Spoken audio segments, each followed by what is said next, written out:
Hi friends, నమస్తే. నేను మీ Saritha. Welcome back to smart Saritha channel. Friends, ఈరోజు మన వీడియోలో summer special recipe masala butter మిల్క్ని ఎలా ప్రిపేర్ చేసుకోవాలో ఈరోజు వీడియోలో నేను చూపించబోతున్నాను. ఈ మసాలా మజ్జిగని ప్రిపేర్ చేసుకోవడానికి చాస్ మసాలాని ప్రిపేర్ చేసుకోవాలండి.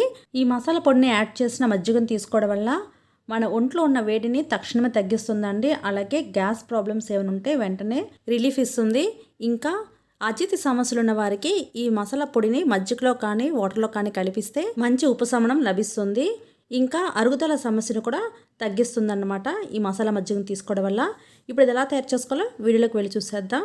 ముందుగా స్టవ్ వెలిగించుకొని ప్యాన్ పెట్టుకోవాలి. ప్యాన్ కాస్త హీట్ అయిన తర్వాత ఇప్పుడు ఇందులోని 4 టీ స్పూన్స్ వరకు ధనియాలని యాడ్ చేసుకోవాలి. అంటే 1/2 కప్పు ధనియాలని యాడ్ చేసుకోవాలన్నమాట. ఇప్పుడు ఈ ధనియాలని దూరగా వేయించుకోవాలి. చిన్న మంటపైనే కాస్త వేడైనంత వరకు ఫ్రై చేసుకోవాలి. ధనియాలు మన ఒంట్లో ఉన్న వేడిని తగ్గించడానికి ఉపయోగపడతాయి. డీటాక్సికేషన్ గుణం కూడా కలిగి ఉంటుంది. ఇప్పుడు ఈ ధనియాలు అయితే కాస్త ఫ్రై అయిపోయాయి. ఇప్పుడు ఇందులోనే జీలకర్రని యాడ్ చేసుకోవాలి. నేను ఇక్కడ 3 టీ స్పూన్స్ వరకు జీలకర్రని యాడ్ చేసుకుంటున్నాను. జీలకర్రను కూడా దూరగా ఫ్రై చేసుకోవాలి. జీలకర్ర అరుగుదల పెంచే గుణాలు కలిగి ఉంటుంది. డీటాక్సికేషన్ గుణం కూడా కలిగి ఉంటుంది. ఒంట్లో వేడిని తగ్గిస్తుంది. గ్యాస్ బ్లోటింగ్ ప్రాబ్లం ఉన్న వాళ్ళకి ఈ జీలకర్ర సమస్యని క్యూర్ చేస్తుంది.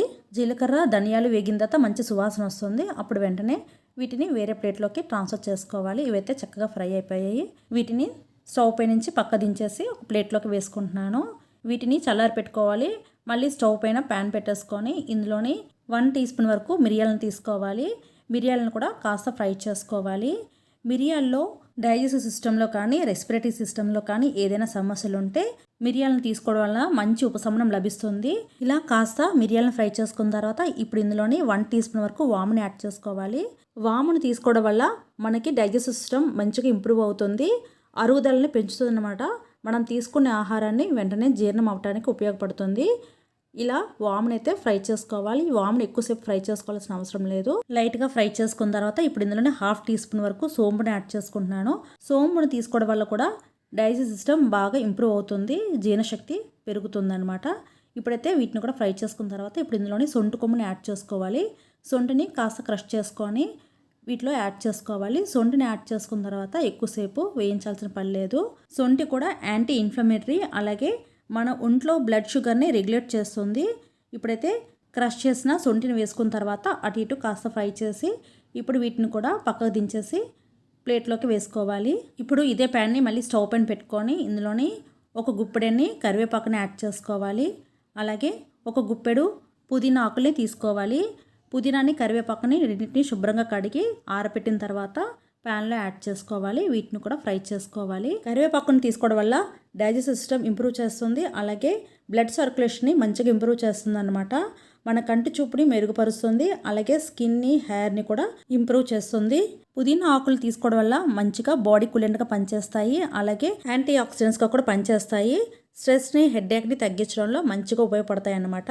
ఇప్పుడైతే కరివేపాకుని, పుదీనాని ఇలాగా తుంచితే విరిగిపోయేలాగా ఉంటే ఇవి ఫ్రై అయిపోయినట్టు. ఇప్పుడు స్టవ్ ఆఫ్ చేసేసుకొని వీటిని కూడా ప్లేట్లో వేసేసుకోవాలి. ఇలా వేయించుకున్న వాటన్నిటిని కూడా ఒక ప్లేట్లోకి వేసుకున్న తర్వాత పూర్తిగా చల్లారే వరకు వెయిట్ చేయాలి. పూర్తిగా చల్లారిన తర్వాత వీటిని వీలైనంత ఫైన్గా పౌడర్ తయారు చేసుకోవాలి. ఇప్పుడు దినుసులన్నీ కూడా పూర్తిగా చల్లారిపోయాయి. వీటిని మిక్సీ జార్లో వేసుకొని వీలైనంత ఫైన్గా పౌడర్ని చేసుకోవాలి. మిక్సీ జార్లో కొంచెం కొంచెంగా యాడ్ చేసుకొనైనా ఫైన్గా పౌడర్ చేసుకోవచ్చు. లేదంటే మొత్తం అన్నీ కూడా ఒకేసారి వేసుకొని మిక్సీ పట్టేసుకొని పౌడర్లా తయారు చేసుకోవచ్చు.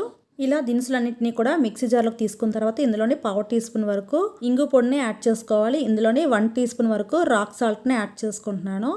లేదంటే మీరు పింక్ సాల్ట్ని యాడ్ చేసుకోవచ్చు. ఇప్పుడు వీటిని ఫైన్గా పౌడర్ చేసుకోవాలి. ఇలా చక్కగా మెత్తగా పౌడర్ చేసుకున్న తర్వాత వీటిని ఒక ఎయిర్ టైట్ కంటైనర్లో స్టోర్ చేసుకుంటే 3 నెలల నుంచి 4 నెలల వరకు ఫ్రెష్గా ఉంటుందన్నమాట. మనకి ఎప్పుడు కావాలంటే అప్పుడు మజ్జిగలో కానీ వాటర్లో కానీ మనం తీసుకోవచ్చు. అలాగే ఈ పొడిని రైస్లో వేసుకొని కొంచెం నెయ్యి వేసుకొని కూడా తినొచ్చు. ఇప్పుడు ఈ మసాలా పొడిని యూజ్ చేస్తూ మసాలా మజ్జిగను ప్రిపేర్ చేసుకుందాం. మసాలా మజ్జిగను ప్రిపేర్ చేసుకోవడానికి ముందుగా ఒక గిన్నెని తీసుకొని ఇందులోని 1 కప్ వరకు పెరుగుని యాడ్ చేసుకుంటున్నాను. ఈ పెరుగు 250 ml వరకు ఉంటుందండి. కొంచెం చిక్కగా ఉన్న పెరుగుని తీసుకుంటే మజ్జిగ అనేది ఎక్కువగా వస్తుంది. ఇప్పుడైతే ఇందులోని 1/2 టీ స్పూన్ వరకు చాస్ మసాలాని యాడ్ చేసుకుంటున్నాను. ఈ మసాలా పొడిని యాడ్ చేసుకున్న తర్వాత ఇప్పుడు ఇందులోని రుచికి తగినంత సాల్ట్ని యాడ్ చేసుకోవాలి. నేను ఇక్కడ కళ్ళుప్పుని యూజ్ చేస్తున్నానండి. రాక్ సాల్ట్ని యాడ్ చేసుకున్న తర్వాత ఇప్పుడు కవ్వంతో పెరుగుని చక్కగా చిలుక్కోవాలన్నమాట. చెక్క కవ్వంతో చిలికిన మజ్జిగ ఒంటికి చాలా చలవ చేస్తుందండి. చక్కగా ఇలాగా కవ్వంతో మజ్జిగని చిలికేసుకోవాలి. చిలుక్కున్న తర్వాత ఇప్పుడు ఇందులోని తగినన్ని వాటర్ని యాడ్ చేసుకోవాలి. నేను ఇక్కడ 4 గ్లాసెస్ వరకు వాటర్ని యాడ్ చేసుకుంటున్నాను. వాటర్ని అయితే 4 to 5 గ్లాసెస్ వరకు యాడ్ చేసుకోవచ్చు. మజ్జిగ ఎప్పుడు పల్చగానే ఉండాలండి, అప్పుడే మనకి ఒంటికి చలవ చేస్తుంది. ఇప్పుడు పెరుగు తగినంత వాటర్ని యాడ్ చేసుకున్న తర్వాత ఇందులోని నిమ్మరసంని యాడ్ చేసుకోవాలండి. నేను ఇక్కడ హాఫ్ చెక్క నిమ్మకాయని తీసుకుంటున్నాను. ఈ నిమ్మరసం యాడ్ చేసుకోవడం వల్ల ఒంటికి మంచిగా చలవ చేస్తుంది. అలాగే పోషకాలన్నీ కూడా ఒంటికి అందేలాగా మనకి ఉపయోగపడుతుంది. ఇప్పుడైతే నిమ్మరసాన్ని చక్కగా ఇలా పిండేసుకున్న తర్వాత ఇందులోని ఫ్లేవర్ కోసం కొంచెం కొత్తిమీరని యాడ్ చేసుకుంటున్నాను. చిన్నగా ముక్కలు కట్ చేసుకున్న కొత్తిమీరని ఇప్పుడు యాడ్ చేసుకుంటున్నాను. వీటన్నిటిని కూడా ఒకసారి స్పూన్ సహాయంతో కలిపేసుకోవాలి. అన్నిటిని కూడా ఒక 2 నిమిషాల పాటు కలుపుకున్న తర్వాత ఉప్పు సరిపోయింది లేదో చెక్ చేసుకోవాలి. టేస్ట్ అనేది అడ్జస్ట్ చేసుకోవాలి. ఉప్పు పులుపు అన్నీ కూడా సరిపోయలేదో చెక్ చేసుకోవాలి. మసాలా పొడి సరిపోకపోతే ఇంకొంచెం యాడ్ చేసుకోవచ్చు. ఇంతేనండి, చాలా ఈజీగా చాస్ మసాలాని ప్రిపేర్ చేసుకోవచ్చు. ఈ మసాలాతో మసాలా మజ్జిగని తయారు చేసుకుంటే చాలా టేస్టీగా ఉంటుంది. ఇలా తయారు చేసిన మజ్జిగని మనం రోజు తీసుకోవడం వల్ల మన ఒంట్లో ఉన్న వేడిని తగ్గిస్తుంది. అలాగే అరుగుదలని మంచిగా పెంచుతుంది అన్నమాట. ఇలా సమ్మర్ టైంలో ఇలాంటి మజ్జిగని తీసుకుంటే చాలా మంచిది. మీరు కూడా ఒకసారి ట్రై చేయండి. ఒక్కసారి ఈ పొడిని తయారు చేసుకున్నారంటే 3 నెలల నుంచి 4 నెలల వరకు చక్కగా స్టోర్ చేసుకోవచ్చు. ఈ మసాలా పొడి మజ్జిగలో మాత్రమే కాదండి, అన్నంలో కూడా వేసుకొని తింటే అరుగుదల పెంచుతుంది. కొంతమందిలో అరుగుదల లేక ఆకలి పుట్టదండి, అలాంటి వాళ్ళకి రైస్లో వేసి పెడితే చాలా మంచిది. ఈ వీడియో కనుక మీకు నచ్చినట్టయితే లైక్ చేయండి, షేర్ చేయండి. మరొక మంచి వీడియోతో మళ్ళీ కలుసుకుందాం. Till then thanks for watching this video and bye.